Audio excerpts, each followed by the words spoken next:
24th Party Congress of the CPIM.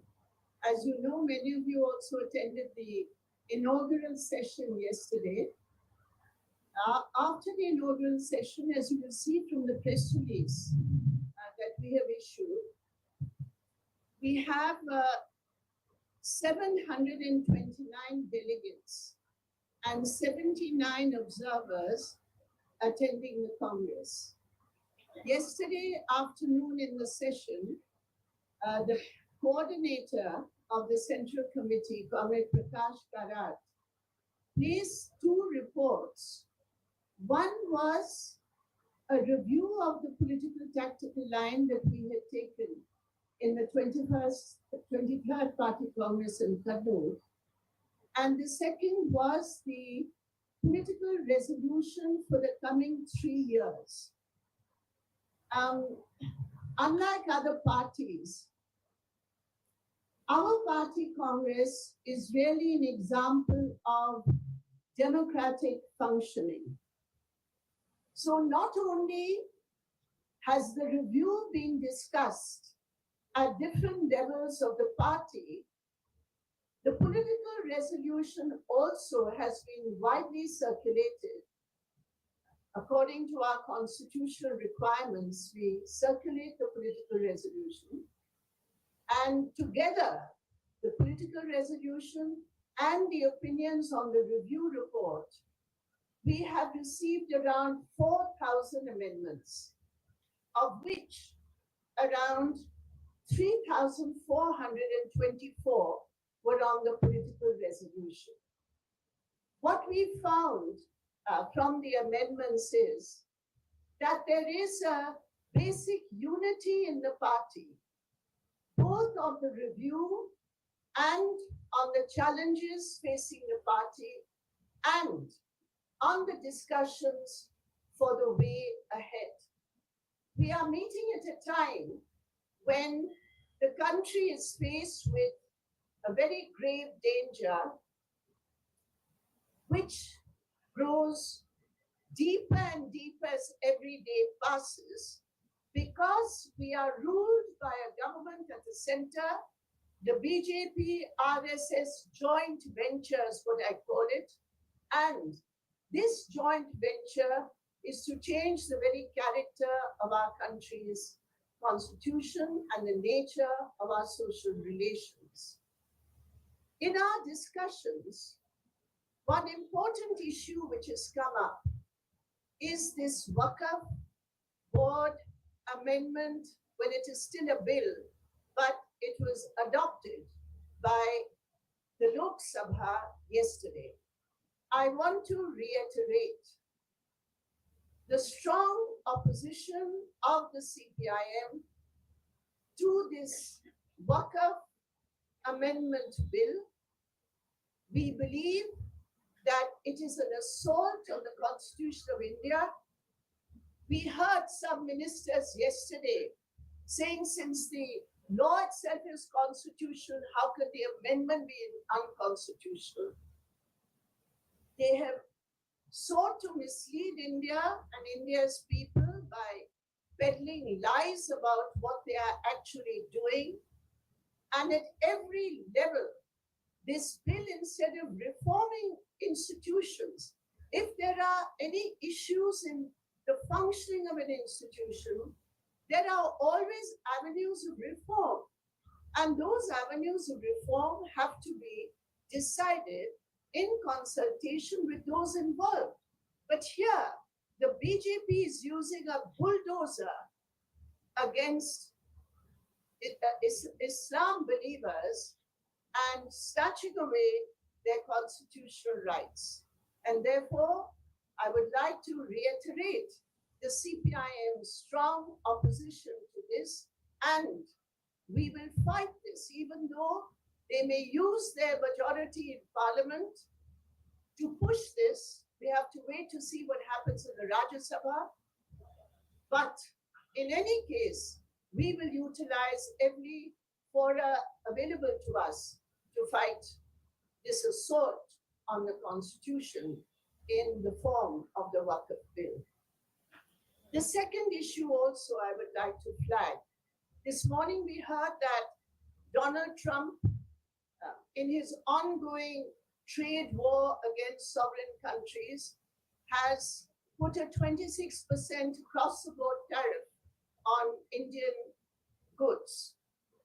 Now, while we condemn that because it's been done without any negotiations, and it just shows the aggressive policies of the Trump administration, but what we are very concerned with is that although other governments across the world react when Trump imposes these one way tariffs arbitrarily without any discussion, how is it and why is it that our government, which claims to be the Vishwa Guru, does not speak a single word against this kind of tariff assault?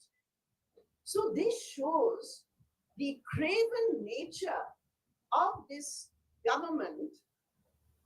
Claims to be ultra nationalist, but when it comes to protecting the interests of India against the United States of America, this government is kowtowing at every step. So this is another aspect which came this morning, which we strongly condemn, and we demand that the government of India take appropriate measures and speak out so that the people of India can be confident that this government is there to protect them against these arbitrary tariffs. Coming back to our resolution, my dear friends, I think there are two aspects which I would like to highlight today. The first is the fight against Hindutva is not just a fight because of their communal character, but Hindutva represents a much wider ideological assault, which in fact does not only target minority communities, but targets any aspect of social reform in our traditions. For example, in the last so many years, we have seen how the Bharatiya Janata Party and the RSS have tried to manipulate caste and subcaste identities while keeping intact the caste system and while in fact supporting the caste system in various ways. So this whole aspect of the fight against Hindutva has a much wider character. And it is not just against minorities, but because of its Manuvadi approach, it is a much wider ideological, cultural construct, which we have identified and which we are countering in various ways. Our discussion is how to expand our work to take our alternative vision and our alternative policies to the people. The second aspect of this is that in fighting Hindutva, the economic aspect of it, the nakedly pro-corporate, pro-big business character of this government in bulldozing the rights of the workers, the kisans, the rural poor, in support of their crony friends, this aspect of corporate Hindutva or Hindutva corporate regime, this is very critical in our understanding because unlike many other parties who have come out against Hindutva or against communalism, we find that the aspect of the economic nature of Hindutva, the class nature of Hindutva, the intrinsic exploitative nature of Hindutva, in that it is supporting big business almost nakedly and dismantling laws which are already there. This aspect, we believe, this link between the two is something that the communists and the left movement have been doing, and we are discussing how we can further this campaign linking both these aspects. The third important point, which I found that many of you have already taken from yesterday's deliberations in the inaugural session, and that is naturally our concern about expanding and building the independent base of our party, particularly in the states of West Bengal and Tripura. where we have suffered a setback, and how to, on the basis of the struggles which we are fighting in both these states, how we can take it forward to a political platform. That is something which is being discussed in the party congress, one of the issues which are being discussed. So, all in all, this party congress is a congress, I believe, of renewal, of rejuvenation, and of commitment to take our political line forward on the basis of a self critical review of our work in the last 3 years. And I would also like to add, as I had said, as we had said yesterday, this Congress has been held at a time of a great sorrow for us, because it has never happened before that in the course of the preparations for a party Congress, we lose our main anchor, our General Secretary, Comrade Sitaram Yechuri. And therefore, how we have been able to, we haven't been able to, I won't say that we've been able to, but collectively to overcome that very great gap which was there from August, in the middle of our preparations. I think this Congress is a salute also to Comrade Sitaram Yechuri, because so far it is being very, very successfully held. There are very good, healthy, important discussions going on. We have also adopted two resolutions. The first resolution adopted is a very important resolution. The central trade unions have given a strike call, an all India general strike call for the 20th of May, and the party congress has resolved to support the strike. It is against the four labor codes. The resolution, which I think will be distributed to you, also mentions the other aspects of anti-worker policies which this Modi government is following. And I myself was shocked to know that even this section 111 of the BNS, which is supposed to be against organized crime, we have got examples of how this section 111, which has been imported from the UAPA, how this section is being used against our trade union leaders.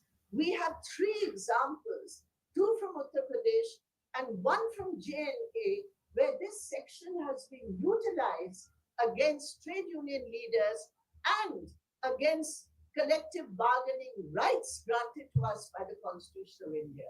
So I think this strike call is a very, very important call, and the CPIM supports it. The second resolution that was introduced by the trade union leader and president of our CITU, Dr. Heblata, and supported by Omio Patra, agricultural workers union leader from Bengal. And the second resolution, another very important resolution, is about the assault of Hindutva and the recent communal incidents which have occurred. And that resolution was moved by